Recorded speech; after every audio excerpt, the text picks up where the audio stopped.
Election അങ്ങോട്ട് കഴിഞ്ഞതോടുകൂടി, election തീർന്നല്ലോ, സംസ്ഥാനങ്ങളിലെ പശ്ചിമ ബംഗാൾ, തമിഴ്നാട്, കേരളം, അതുപോലെ പുതുച്ചേരി, ആസാം, ഇലക്ഷൻ അങ്ങോട്ട് കഴിഞ്ഞു.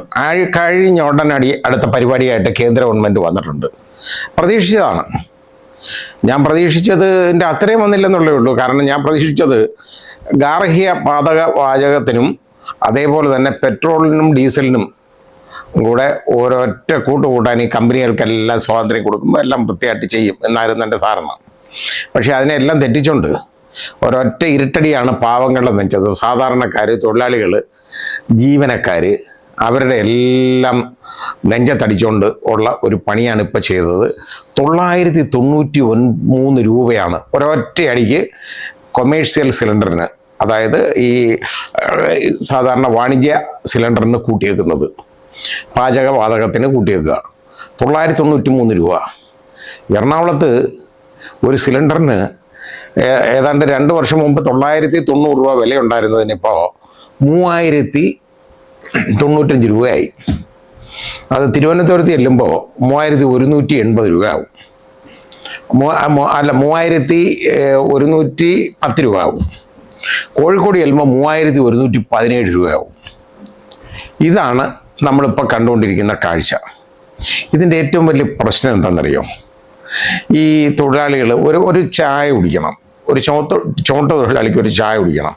ഒരു ചായ ഒരു 15 രൂപയൊക്കെ ചായക്ക് ഇപ്പോൾ വില കടകളിൽ. അതിന് 25 രൂപയായാലും അവർക്ക് മുതലാക്കി എടുക്കാൻ ഒക്കത്തില്ല.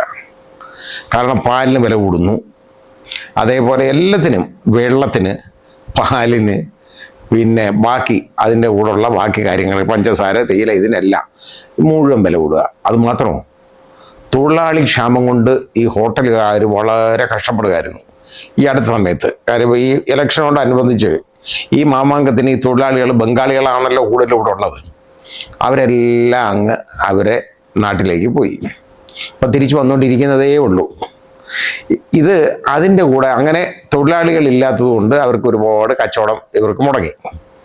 അത് കൂടാതെ ഇപ്പോൾ ഈ ഇടയ്ക്ക് അത് കഴിഞ്ഞ് പാചകവാതക സിലിണ്ടറുകൾ കിട്ടാതായി, വാണിജ്യ സിലിണ്ടറുകൾ കൊടുക്കുന്നില്ല, അങ്ങനായി.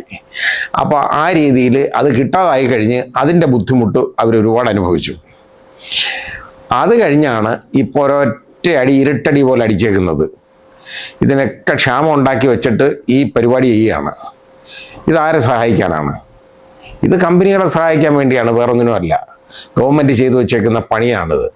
അതായത് 993 രൂപ ഒരൊറ്റ അടിക്കാണ് വർദ്ധിപ്പിച്ചേക്കുന്നത്. അത് ഞെട്ടിപ്പോയെന്നാണ് ഒരുപാട് തൊഴിലാളികൾ, ഒരുപാട് ഹോട്ടലുകാർ പറയുന്നത്. അത് മാത്രം രാവിലെ ഈ വാർത്ത കണ്ട് അവരാകെപ്പാടെ ഞെട്ടി വിറങ്ങലിച്ചിരിക്കുക. എന്ത് ചെയ്യാൻ പറ്റും? എങ്ങനെ മുതലാക്കും? ഇപ്പം ഈ 15 രൂപയ്ക്ക് കൊടുത്തുകൊണ്ടിരിക്കുന്ന ചായക്ക് 25 രൂപ ആക്കിയാലും അവർക്ക് മുതലാവത്തില്ല. ആ രീതിയായി. എങ്ങനെ ചെയ്യും? ഉടനെ അവരുടെ അടുത്ത് ചോദിച്ചു, ഈ ഗ്യാസിന് വില കൂടി, ഇനി ഗ്യാസിന് വില കുറയുന്ന എത്ര കുറയുമ്പോൾ നിങ്ങൾ വില കുറയ്ക്കുമെന്ന് ചോദിച്ചു. അപ്പോൾ അവർ പറഞ്ഞ ശരിയായ ഒരു കാര്യമുണ്ട് കേട്ടോ. അതായത് 100 രൂപ കൂട്ടിയിട്ട് ഒരു 10 രൂപ കുറയ്ക്കും. അപ്പോൾ ഇവർക്ക് വില കുറയ്ക്കാൻ പറ്റുമോ? അതാണ് ഇവരുടെ വയറ്റത്തടിക്കുന്നതെന്ന് പറഞ്ഞത്. 100 രൂപ കൂട്ടും, എന്നിട്ട് അല്ലെങ്കിൽ 1000 രൂപ കൂട്ടിയിട്ട് ഒരു 100 രൂപ കുറച്ച് കഴിഞ്ഞാൽ വല്ല പ്രയോജനമുണ്ടോ? അതാ സംഭവിക്കുന്നത്. ഇപ്പം വളരെ എല്ലാ സാധനങ്ങൾക്കും വില കൂടാൻ പോവുകയാണ്. ആഹാര സാധനങ്ങൾക്ക് മുഴുവൻ, അതായത് ഈ തൊഴിലാളികൾ പലരും ആശ്രയിക്കുന്നത് ഹോട്ടലുകളാണ്. പിന്നെ ഈ യാത്രക്കാർ, അവർ ഒരുപാട് മറ്റ് ജോലിക്കാരെല്ലാം, അതായത് ഈ മാധ്യമ പ്രവർത്തകർ പോലും, അവർ മുഴുവൻ ആശ്രയിക്കുന്നത്, ഏതാണ്ട് 90% കൂടുതൽ ആളുകൾ ആശ്രയിക്കുന്നത് ഹോട്ടലുകളെയാണ്. ബാക്കിയുള്ളവർക്ക് വീട്ടിൽ ആഹാരം വെച്ച് കഴിക്കാനും ഒക്കെ മാർഗമുള്ളൂ, പറ്റുള്ളൂ. ദൂരെ പോകേണ്ടവരും ഇങ്ങനെ യാത്ര ചെയ്യേണ്ടവരും ഒക്കെ എന്ത് ചെയ്യാക്കും? അപ്പോൾ അതുപോലെ ജീവനക്കാർ, സർക്കാർ ജീവനക്കാരായാലും അല്ലാത്ത ജീവനക്കാർ, കമ്പനി ജീവനക്കാരും ഒക്കെ ആയാലും, അവർക്കൊന്നും ഇതിനൊന്നും സമയം കിട്ടത്തില്ല. അവർ വെളിയിൽ നിന്നേ ആഹാരം കഴിക്കാൻ പറ്റുള്ളൂ. ആഹാര സാധനങ്ങൾക്ക് വരാൻ പോകുന്ന വിലയെന്ന് പറയുന്നത്, വില വർധനയെന്ന് പറയുന്നത് വളരെ ഭീമമായ വില വർധനയാണ് വരാൻ പോകുന്നത്.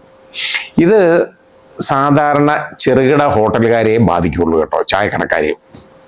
അതിൻ്റെ കാര്യം എന്താണെന്ന് ചോദിച്ചു കഴിഞ്ഞാൽ, ഇപ്പോൾ 5 സ്റ്റാർ ഹോട്ടൽ, അല്ലെ സ്റ്റാർ ഹോട്ടലുകൾ, മുന്തിയ ഹോട്ടലുകൾ, അവിടെയൊക്കെ എന്നൊക്കെ പറഞ്ഞു കഴിഞ്ഞാൽ ഇതാരും അവിടെ ചെല്ലുന്നവരും അങ്ങനെ അത്രത്തോളം പണം കൈവശമുള്ള ആളുകളെ അവിടെ പോകാറുള്ളൂ. അല്ലാത്ത ഒരുമാതിരിപ്പെട്ടവർക്കൊന്നും അവിടെ പ്രവേശനമില്ല, പോകാൻ പറ്റുകയല്ലോ. കാര്യം അവർക്ക് ചിന്തിക്കാൻ പോലും ഒക്കുന്ന ഒരു കാര്യമല്ല. അപ്പോൾ അവിടെ ചെല്ലുന്നതെല്ലാം കാശുള്ളവരാ ചെല്ലുന്നത്.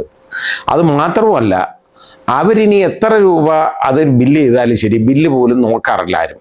അങ്ങനെയുള്ള ആളുകൾ അവിടെ പോന്നേ.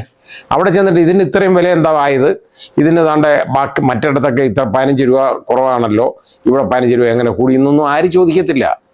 അവർ ബില്ലടിച്ചു കൊടുക്കുന്നത് അന്തസ്സായിട്ട് അനങ്ങാതിരുന്നിട്ട് GPayയോ അല്ലെന്നുണ്ടെങ്കിൽ ക്യാഷോ കൊടുത്തിട്ട് അത് ബില്ലും എടുത്ത് വെച്ചിട്ട് അവരിങ്ങി പോവും. അതാണ് എല്ലാവരും ചെയ്തുകൊണ്ടിരിക്കുന്നത് അവിടെ. കാരണം അങ്ങനെ മുന്തിയ ഹോട്ടലുകൾക്ക് ഇത് ബാധിക്കത്തില്ല. അതായത് ഞാൻ പറഞ്ഞുകൊണ്ട് വന്നത്, പണക്കാർക്ക് ഇത് പ്രശ്നമല്ല ഒരർത്ഥത്തിൽ. കാരണം അവരിപ്പോഴും നോക്കിയല്ല ഇതൊക്കെ ചെയ്യുന്നത്. ഇതിൻ്റെ ചിലവൊന്നും അവർ നോക്കാറില്ല.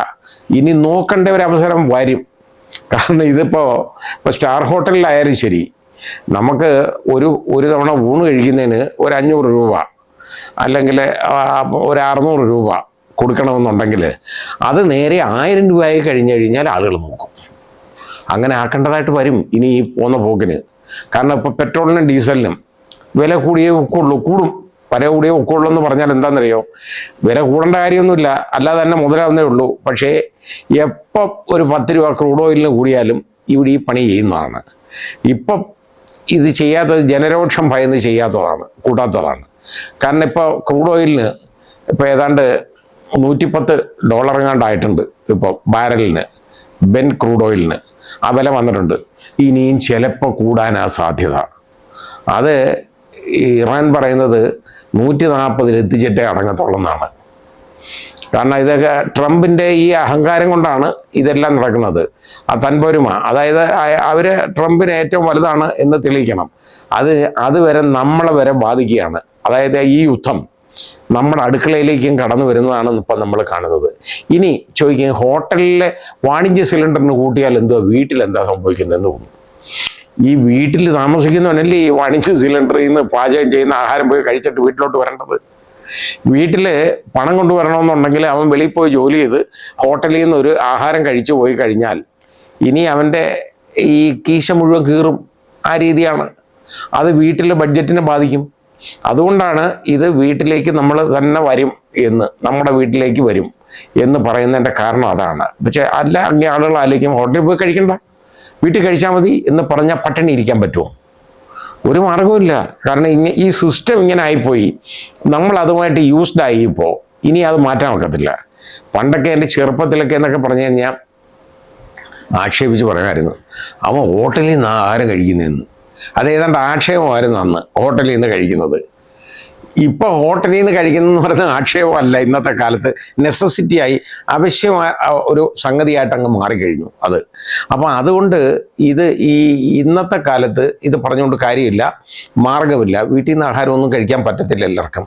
എവിടെയെങ്കിലും യാത്ര ചെയ്ത് ഹോട്ടലിൽ നിന്ന് കഴിക്കാനേ പറ്റുള്ളൂ. ആ ഹോട്ടലിൽ അമിതമായിട്ടുള്ള ഈ ചാർജ് അങ്ങോട്ട് ഈടാക്കുമ്പോൾ എല്ലാ സാധാരണക്കാരും പാവങ്ങളുമാണ് ഏറ്റവും കൂടുതൽ ബുദ്ധിമുട്ടുന്നത്. അത് തന്നെ ജീവനക്കാരെന്ന് പറഞ്ഞാൽ സർക്കാർ ജീവനക്കാരായാലും അല്ലാതെ മറ്റ് പൊതുമേഖലാ സ്ഥാപനങ്ങളിലെയോ അല്ലെങ്കിൽ മറ്റ് കമ്പനികളിലെയോ ജീവനക്കാരായാലും അവരെയെല്ലാം ഇത് വളരെയധികം ബാധിക്കും. ഏറ്റവും വലിയ, അതായത് വോട്ട് പെട്ടി വീണ് കഴിഞ്ഞല്ലോ, ഇനി കുഴപ്പമില്ല. അതാണ് നോക്കിയിരുന്നത്. ഞാൻ ആലോചിച്ചത് ഇന്നലെ വരുമെന്നായിരുന്നു ഞാൻ ആലോചിച്ചത്. പക്ഷെ അങ്ങനെ വന്നില്ല. കാരണം ഇലക്ഷൻ അങ്ങോട്ട് കഴിഞ്ഞ് അതിൻ്റെ പിറ്റ് 2 ദിവസം നോക്കി, എന്നിട്ട് 3ൻ്റെ അന്ന് ഒരൊറ്റ അടി. അതും കൂട്ടിയത് ഒരു മര്യാദയുള്ള കൂട്ടരാണെങ്കിൽ കുഴപ്പമില്ല. ഒരു വല്ലതും 10-100 രൂപയെങ്കിലും കൂട്ടിയാൽ നമുക്ക് ആലോചിക്കാം. 993 രൂപ ഒരൊറ്റ അടിക്ക് കൂട്ടുക എന്ന് പറയുന്നത് ഇങ്ങനെ ഒരു വർധനവ് വന്നിട്ടില്ല. ഇനി ഈ ക്രൂഡ് ഓയിലിൻ്റെയൊക്കെ വില കുറഞ്ഞാൽ ഇതിൻ്റെ വില കുറയ്ക്കുമോ? കുറയ്ക്കുന്നത് നേരത്തെ ഇല്ല, ഹോട്ടൽ ഉടമ പറഞ്ഞവരാണ്. 993 രൂപ കൂട്ടിയിട്ട് ഒരു 3 രൂപ കുറച്ചു മതി, ശരിയാവും. ഞങ്ങൾ വില കുറച്ചിട്ടുണ്ട്, ഗ്യാസിൻ്റെ ഇതെല്ലാം വില കുറച്ചു എന്ന് ആവും. ഇതൊന്ന് ആലോചിച്ച് നോക്കിക്കോളൂ. പണ്ട് പറഞ്ഞതാണ്. അതായത് ഇപ്പം അതുപോലെ രൂപയുടെ മൂല്യം ഇപ്പോൾ ഏതാണ്ട് 94.68 ഡോളറുമായിട്ട് ഉള്ള നമ്മുടെ രൂപയുടെ മൂല്യം കുത്തനെ ഇടിഞ്ഞു പോയി. അത് 95 എത്തിയിട്ടുണ്ട്. ഇനി അതുമല്ല പ്രശ്നം, പണ്ട് നമ്മുടെ ഭരണാധികാരി നമുക്ക് പറഞ്ഞു തന്നതാണ്, എന്തിനാ പെട്രോളിന് ഈ വില? 50 രൂപയ്ക്ക് പെട്രോൾ കൊടുക്കണ്ടേ? ഇപ്പം വർഷം 10 കഴിഞ്ഞ് 50 രൂപയ്ക്ക് പെട്രോൾ നമുക്ക് കിട്ടിയിട്ടുണ്ടോ? ഒന്ന് ആലോചിച്ച് നോക്കിയാൽ മതി. അതുപോലെ ഡോളറിന് 50 രൂപയായി കൂടുതൽ എങ്ങനെ ആവുന്നു? 50 രൂപ പിടിച്ചു നിർത്തണം ഡോളറിൻ്റെ. ഒന്ന് പിടിക്കട്ടെ, പോയി അങ്ങോട്ട് പിടിച്ചുകൊണ്ടിരിക്കുകയാണ്. അന്ന് മുതൽ ഇതുപോലെ വന്നുകൊണ്ടിരിക്കുക, കുത്തനെ ഇടിഞ്ഞുകൊണ്ടിരിക്കും. ഇതൊക്കെ നമ്മൾ കാണുന്നത്. ഇതുപോലെ ഭരണാധികാരികൾ ഓരോന്ന് വിളിച്ച് പറയും, നമ്മൾ വിഡ്ഢികൾ അതും കേട്ടുകൊണ്ടിരിക്കും. കുറേ വിഡ്ഢികൾ അതിൻ്റെ പുറകെ നടന്ന് നീങ്കരാ വിളിക്കും, അവർക്ക് വോട്ടും കുത്തി കൊടുക്കും. കേട്ടോ, അനുഭവിച്ചോട്ടെ.